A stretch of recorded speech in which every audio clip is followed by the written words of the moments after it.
અરે રમેશભાઈ, આ વર્ષે તો પાક સાવ સુકાઈ રહ્યો છે, પાંદડા પીળા પડી ગયા છે અને ફૂલ પણ ખરી રહ્યા છે. દિવસ રાત મહેનત કરીએ છીએ પણ પરિણામ તો બહુ નબળું આવી રહ્યું છે. અરે ભાઈ, હવે માત્ર મહેનતથી નહીં ચાલે.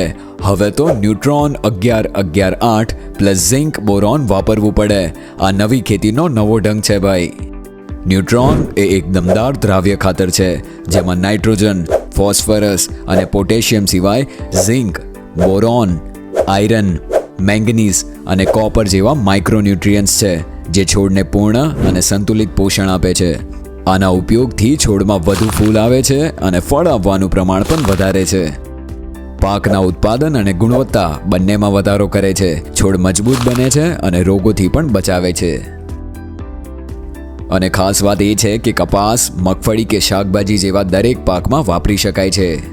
35 મિલી ન્યુટ્રોનને 15 લીટર પાણીમાં ભેળવીને છંટકાવ કરો અથવા 1 લીટર પ્રતિ એકર પ્રમાણે ડ્રીપથી આપો.